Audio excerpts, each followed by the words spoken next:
This is 3D MOCR2, the Mission Operations Control Room from the Apollo 11 mission. In fact, we've got a live feed coming in with, looks like Neil Armstrong and Buzz up there on the projector screen. And this is called the Christopher C. Kraft Mission Control Center, but since 1965 it's in Houston, and it's called the Mission Operation Control Room 2, designated as a National Historic Landmark in 1985. Now, this is the first publicly available 3D duplication of this room, and it's been duplicated with the detail down to the centimeter. So the room itself and all the computer desks, when they were built in Maya, actual reference images and dimensions were used, and the detail here, like I said, is down to about a centimeter. Now, going into more granular detail, let's take a look at some of the buttons here, and the text that you can see on the buttons is actually correct for the MOCR2 room. So even the computer screen, again, it is correct from the MOCR2 room. There's a real fine granular detail on the tiny buttons up here, and once again, we researched thoroughly to get the correct text on as much as possible. Now, there are a few Easter eggs. Some of the text, for example, on the display request keyboard down here couldn't be read, so I had to fill in the blank on that. But things like DMT, that is detailed maneuver table, and MPT, LLDP, these are real acronyms that are actually on the display request keyboard. The papers here are actual correct papers from the Apollo 11 mission.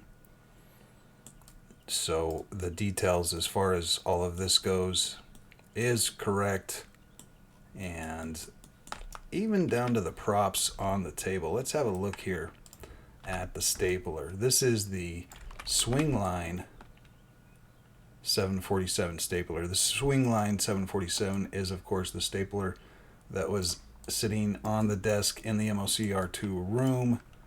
So the timers, for example, these are analog timers that were used, and actually behind the scenes it's not just a number that's changing digitally like we have now.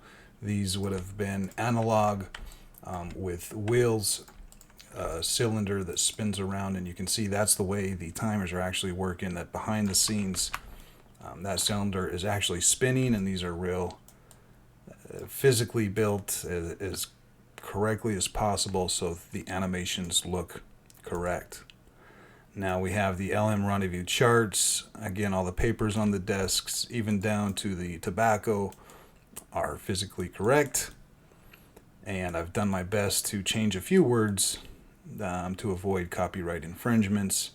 But one thing I found interesting, even going into some of the papers that were sitting around on the desks, was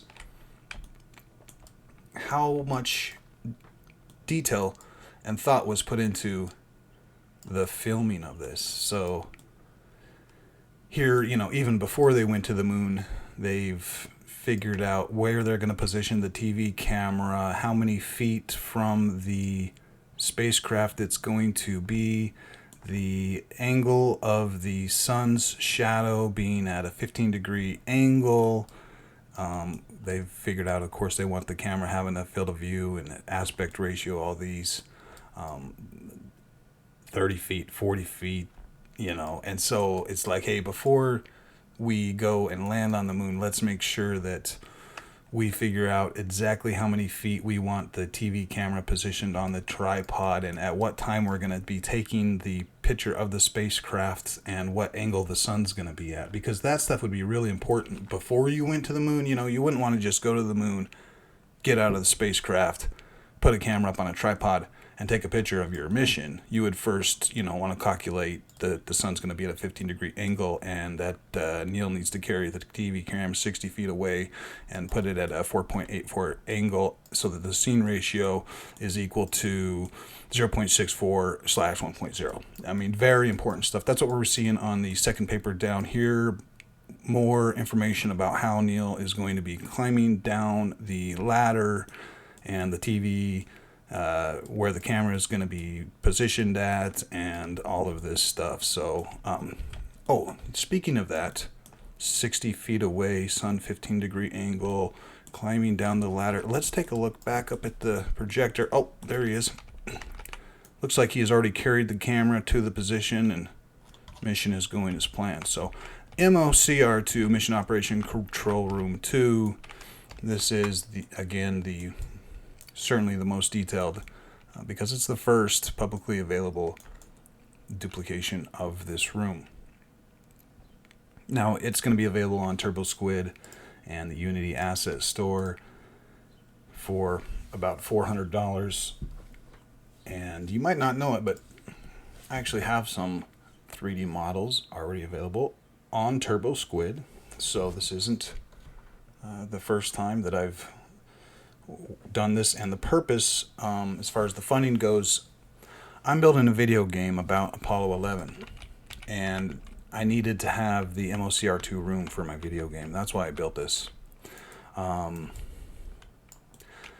my arrest from the RCMP at the border, I need to make a third attempt in Canada at the North Pole, and so hopefully this funds my third attempt as well. So not only is it going to fund development for the Apollo 11 video game that I'm developing, but it'll also get me hopefully north once again. So that's the purpose of doing this. And someone who doesn't agree with the moon landing may think this was a wasted effort, but overall, you know, anybody who is researching and looking for truth, especially in this case about Apollo 11, that should be encouraged, because if you dig down deep enough, you're gonna, what did Neil say? Oh yeah, remove one of truth's protective layers.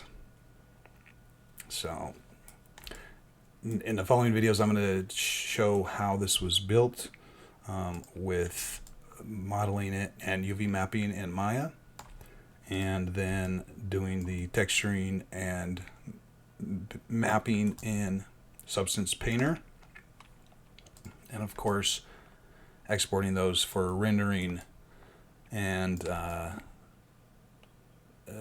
animation, or for a 3D real-time usage for here in Unity. So stay tuned for more videos concerning the technical details of how this was built and the links where it may be purchased. And I'm hoping that there's at least quite a few NASA fans out there who invest in the project. So thank you for supporting it, and I'll see you guys in the next video.